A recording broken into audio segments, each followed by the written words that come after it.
انسان کو اٹھایا جائے گا اس جسم کے ساتھ، اسی روح کے ساتھ، اس لیے کہ نیکیاں دونوں نے ایک ساتھ کی ہے تو جزا بھی دونوں کو ایک ساتھ ملے گی، دقتیں دونوں نے ایک ساتھ اٹھائی ہیں تو انعام بھی دونوں کو ایک ساتھ ملے گا۔ اب آپ کہیں گے یہ جسم اور جنت میں جائے، تو حضور نے اسی واسطے اس جسم کو جنت میں پہنچا کے بتا دیا، جو محمد کے دین پر چلے گا وہ سمجھ لے میرے جسم کو معراج ہوئی ہے، میری روح کو معراج نہیں ہوئی۔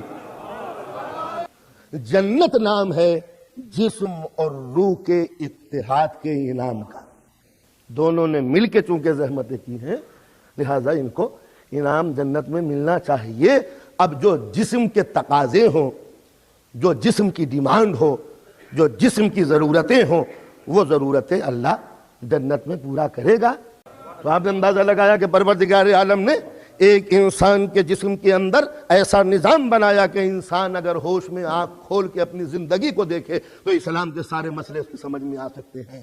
تو خدا لم یلد ولم یولد، نہ وہ کسی سے پیدا ہوا ہے نہ وہ کسی سے کوئی پیدا ہوا ہے، بالکل اسی طرح کہ روح کا نہ کوئی باپ ہے، روح کا نہ کوئی بیٹا ہے، روح نہ چھوٹی ہو سکتی ہے نہ روح بڑی ہو سکتی ہے، روح کی نہ کوئی شریک حیات ہے نہ روح کی زندگی کے لیے کسی ساتھی کی ضرورت ہے۔ جب ایک جسم کے اندر ایک روح کی مثال لی جا سکتی ہے تو پوری کائنات میں خدا کا تصور کیوں پیش نہیں کیا جا سکتا؟ اب ذرا اندازہ ملاحظہ فرمائیے کہ روح کہ ہاتھ میں یہ پورا نظام جسمانی ہے، آپ نے غذا کھائی، غذا معدے میں پہنچی، تبدیل ہوئی، بلڈ بنا، خون محفوظ ہوا، اب یہ روح کا کام ہے کہ دماغ کو آرڈر دے کہ تم ڈسٹریبیوٹ کرو۔ انصاف سے بتائیے، خون کا خزانہ ہے مگر یہ روح کا نظام عدالت ہے کہ ہر چیز کو اتنا ہی مل رہا ہے جتنی اس کو ضرورت ہو۔ بالوں کو سیاہی، دانتوں کو سفیدی، نگاہوں کے اندر روشنی، کان میں سننے کی طاقت، ناخن میں بڑھنے کی طاقت، جسم میں توانائیاں، جگر کو خون، وہ ساری چیزیں ڈسٹریبیوٹ ہوتی چلی جا رہی ہے۔ معلوم ہوتا ہے کہ چھوٹی سی دنیا کے اندر کس قدر جسٹس ہے، کس قدر انصاف ہے، کس قدر عدالت ہے۔ معلوم ہوا کہ جو نظام روح کے ہاتھوں میں ہوتا ہے وہاں عدالت ہوتی ہے، اور جو نظام خدا کے ہاتھوں میں ہوگا وہ عدل کیوں نہ ہوگا؟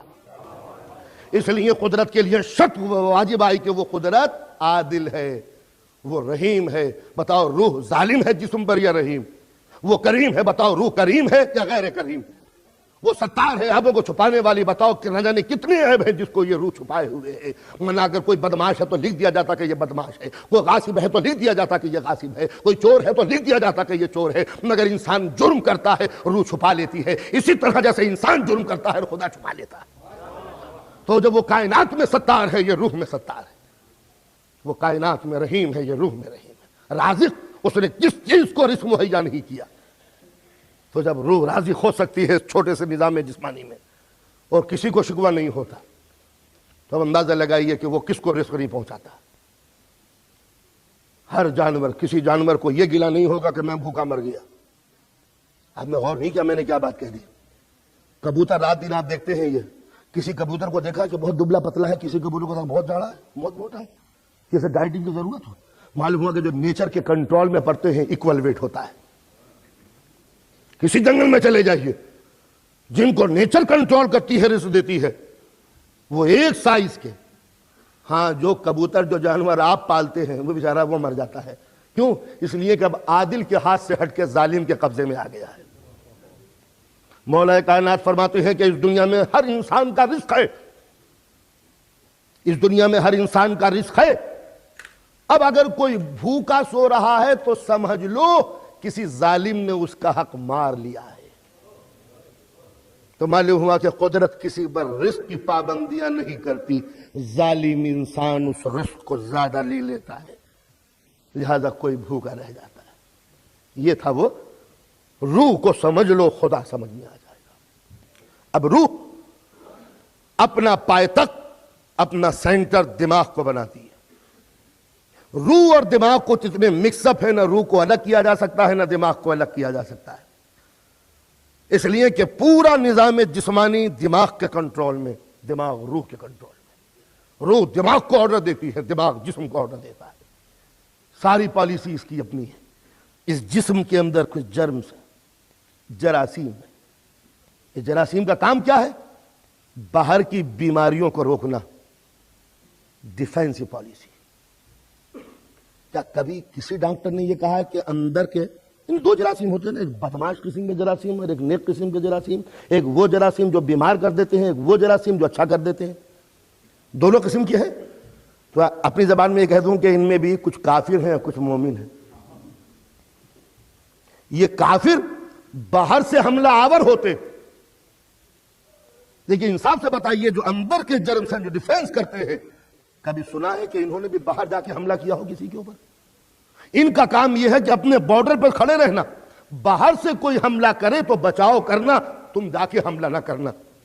تو جب چھوٹے سے جسم کی یہ پالیسی ہے کہ جو تمہارے اسلامک سولجر ہیں وہ اندر رہیں گے، باہر نہیں نکلیں گے، جو باہر کے آئیں انفلٹریٹر ان کا تم مقابلہ کرو. معلوم ہوا کہ اسلامک وار پالیسی یہی ہے کہ جو تمہارے اوپر حملہ کرے تم اس کو روکو گے، تم کسی کے اوپر حملہ نہیں کرو گے. تو جب جسم کے اندر قدرت نے یہ پالیسی رکھی ہے تو اب ظاہر ہے کہ اگر یہ کہا جائے کہ جنہوں نے حملہ کیے ہیں وہ اسلامی نقطہ نظر کے حملے نہیں کیے تو کیا غلط ہے. اسلام کسی پر غیر پر حملہ ہونے کا حکم ہی نہیں دیتا. اگر سرکار دو عالم نے دوسرے پہ حملہ نہیں کیا، حضور سرور کائنات پہ حملے کیے گئے ہیں، اس کا زندہ ثبوت. اگر حضور حملہ کرتے تو جنگ مدینے کے باہر ہوتی، مدینے کے چاروں طرف نہ ہوتی. مثلا اگر ایران حملہ کرتا تو جنگ بغداد میں ہوتی، خرم شہر میں نہ ہوتی. یہی پالیسی ہوتی ہے کہ اقدام کرنے والا دوسری جگہ ہٹ کے حملہ کرتا ہے. تو رسول اللہ پہ حملہ ہوا تھا اس لیے ساری جنگیں مدینے کے چاروں طرف، بدر، احد، خندق، خیبر، اس کے معنی حملہ کیا ہے جبھی تو نبی نے روکا ہے. لیکن جب پالیسی بدلی تو مصر پہ حملہ، شام پہ حملہ، ایران پہ حملہ. معلوم ہوا جب تک اسلامی پالیسی تھی یہ روکتے رہے، اور جب وہ پالیسی آئی تو ہم مسلمانوں کا نظریہ بدل گیا، حملہ کرو. تو معلوم ہوا کہ جسم کے اندر جو ایڈمنسٹریشن ہے وہ یہ نہیں چاہتا کہ تم دوسرے پہ بڑھ کے حملہ کرو. اس لیے کہ جو جرمز جو ہے ان کا کام یہ ہے کہ باہر سے اگر کوئی جراثیم حملہ کریں گے تو آپ روکیے گا. کولرا کے جراثیم کو باہر بھگائیے، آپ وہی رہیے. یہ نہیں ہے کہ آپ نکل کے کولرا والے جراثیم پر دنیا میں چھاتے پھریں، آپ کا کام نہیں. اس لیے کہ آپ نکل گئے تو اندر کا نظام کیسے چلے گا؟ اپنی جگہ پر رہو تاکہ جارے نہ کہلاؤ، ظالم نہ کہلاؤ، تم پہ جو حملہ کرے وہ ظالم بن جائے. اب سمجھ میں آیا کہ امام حسین نے کربلا میں زمین کیوں خرید لی تھی. اگر کربلا کی زمین نہ خریدی جاتی تو دنیا یہی سمجھتی کہ مولا نے حملہ کر دیا ہوگا شام پہ، تو لہٰذا میں اپنی زمین پہ ہوں، یہ یزید نے مجھ پہ حملہ کیا ہے جو یزیدی سپاہی چاروں طرف ہے میرے. یہ تھا کربلا کا وہ نقطہ نظر کہ مجھ پر حملہ ہوا ہے، میں نے کسی پہ حملہ نہیں کیا. میں نے حملہ کرتا تو لشکر میرے ساتھ ہوتا. تو اسلامی نظام دماغ کنٹرول کرتا ہے، دماغ کو روح کنٹرول کرتی ہے. دیکھتا میں نہیں، دماغ دیکھتا ہے. ناک نہیں سونگتی، دماغ سونگتا ہے. زبان نہیں چکتی، دماغ چکتا ہے. کان نہیں سنتا، دماغ سنتا ہے. چھونے کی طاقت، میرا ہاتھ نہیں چھوتا، دماغ چھوتا ہے. یہ ہے یا نہیں؟ یہ 5 سینسز، یہ سورس ہیں، اصل کام دماغ کا ہے. دماغ نے دیکھا. آنکھ کا کام صرف اتنا ہے کہ سامنے کا جو سین ہے وہ ریٹینا پہ ڈال دے. ریٹینا اس کو لہروں میں چینج کر کے دماغ تک لے جائے. دماغ بتائے کہ یہ کون کون بیٹھا ہے. تو سامنے کا فوٹو ریٹینا پہ ڈالنا آنکھ کا کام، لینس کا کام، اور چہروں کو پہچاننا دماغ کا کام. اچھا، دماغ اپنا اگر فنکشن چھوڑ دے تو ریٹینا پہ تصویریں تو آئیں گی مگر پہچان نہ ہو سکے گی کون. کوئی آدمی ہے، بوڑھا آدمی، دم نکل رہا ہے، آخری وقت ہے، اس کے بیٹے کو لاگے جا کے سامنے کھڑا کر دیا. ابا پہچانو کون ہے؟ وہ دیکھ رہے ہیں کون ہے. تو کیا آنکھیں خراب ہو گئی؟ نہیں، آنکھیں تو نہیں خراب ہوئی، دماغ کا وہ حصہ خراب ہو گیا ہے جو پہچانتا ہے کہ کون ہے. تو معلوم ہوا کہ نظر نہیں دیکھتی، دماغ دیکھتا ہے. ناک نہیں سونگتی، دماغ سونگتا ہے. آپ نے پھول کیا، کیا ہوا کہ ذرا کولڈ ہو گیا، ذرا کچھ پتہ نہیں چل رہا کہ یہ خوشبو ہے بدبو، تو ناک ٹھیک کر دیے، دھو لیے. کہا کہ نہیں، دماغ کا وہ حصہ متاثر ہو جاتا ہے جب تک کہ بی کمپلیکس نہ دیا جائے، جب تک کہ کام بنتا نہیں ہے. تو معلوم ہوا سونگتا دماغ ہے. چھونا، ہاتھ چھوتا ہے یا دماغ چھوتا ہے؟ اب یقین مانیے کہ جو کچھ بھی ہے وہ دماغ کا کام ہے. ہاتھ کا کام اتنا ہے کہ یہ لہروں میں تبدیل کر دے دماغ تک، اور دماغ بتاتا ہے کہ یہ برف ہے، یہ آئس ہے، یہ الیکٹرک ہے، یہ فائر ہے، تو جو کچھ بھی کام ہے وہ دماغ کا ہے، ہاتھ کا چھونے کا نہیں ہے۔ آپ نے دیکھا ہوگا سگریٹ پی رہے ہیں، پیتے پیتے دماغ کہیں اور سگریٹ جل گئی اور ہاتھ جل گئے، کیا بات ہو گئی؟ کیا ہاتھ بیکار ہے آپ کے؟ کہ نہیں، دماغ کا وہ فنکشن جو اس کو ریسیو کرتا تھا ٹیمپریچر کو وہ تھک گیا ہے، لہٰذا ہاتھ جل گئے، پتہ نہیں چلا۔ سنا ہوگا قرآن مجید کی تفسیر میں کہ مصر کی عورتوں کے، ایجپشن وومن کے انگلیاں کٹ گئی تھیں، پتہ نہیں چلا تھا۔ کیوں؟ سامنے یوسف تھے، چاقو چل گئے، سامنے یوسف تھے، چاقو چل گئے، دماغ یوسف کے حسن میں کھویا ہوا تھا، انگلیاں کب کٹ گئیں پتہ نہیں چلا۔ تو دوستو، جب یوسف کا حسن سامنے ہو، انگلیاں کٹ جاتی ہیں، پتہ نہیں چلتا، تو جس کی نگاہوں کے سامنے خدا کا جمال ہو، پیروں سے تیر نکل جاتا ہے، پتہ نہیں چلتا۔